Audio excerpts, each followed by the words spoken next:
Баршаңызға қайырлы күн достар. Бүгін сіздермен бірге бикеш саусақтары деп аталатын тортты дайындайтын боламыз. Ең алдымен ыдысымызды отқа қойып, ыдысымызға сүт, су, шым-шым тұз және сары майымызды саламыз. Осылай араластырып отырып, сары майымызды толықтай ерітетін боламыз. Бетіне осылай ақ көпіршіктер шығып, қайнайын деп жатқан кезде ұнымызды салып, лопатканың көмегімен ұнымызды жақсылап араластырып алатын боламыз. Арасында ұнның түйіршіктері қалып қоймауы тиіс.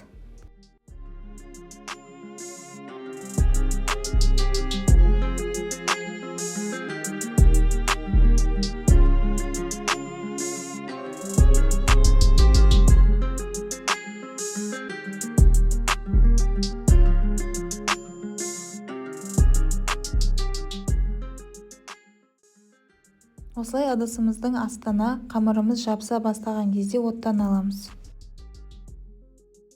Кондитерлік весыйға жұмыртқамызды өлшеп салатын боламыз.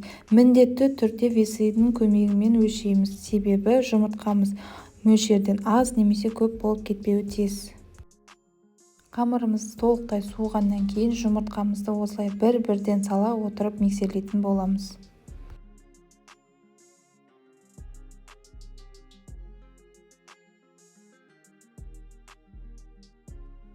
Міне біздің қамырымыз дайын. Қамырымыз осындай қоймалжың болуы қажет. Кондитерлік қапшыққа насаткамызды саламыз.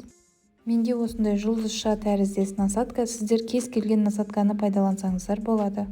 Ал енді қызып тұрған пешімізге саламыз. 160 градуста 30-40 минут уақыт бойына пісіретін боламыз. Бірақ әркімнің пеші әрқалай, сондықтан да қарап отырып пісіресіздер. Міне осылай болып пісті. Пергамент қағазының үстіне пісірсеңіздер, асты мүлдем жабыспайды және оңай алынады.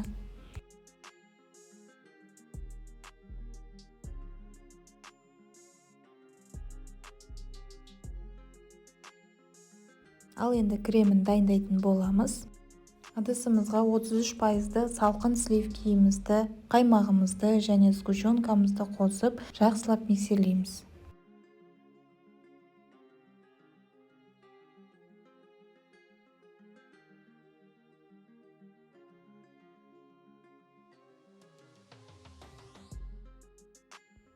Бастапқыда баяу жылдамдықта, сосын жылдамдықта асырамыз. Кремімізге қант ұнтағымызды аз мөлшерде қоса отырып миксерлейміз.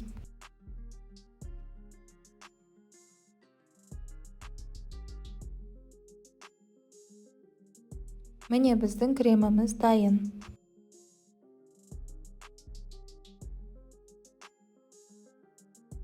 Енді осы креміміздің үстіне профитроллиларымыздың барлығын саламыз.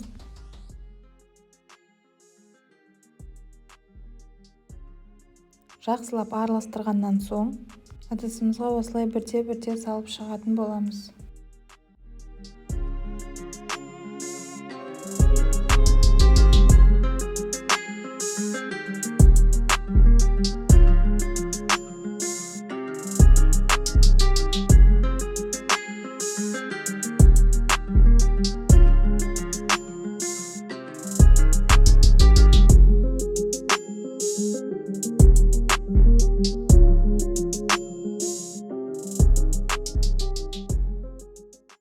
Мінекей достар, бикеш саусақтары деп аталатын біздің тортымыз дайын. Енді кремі сіңіп әдемі болу үшін тоңазытқышқа 1-2 сағатқа қалдырамыз.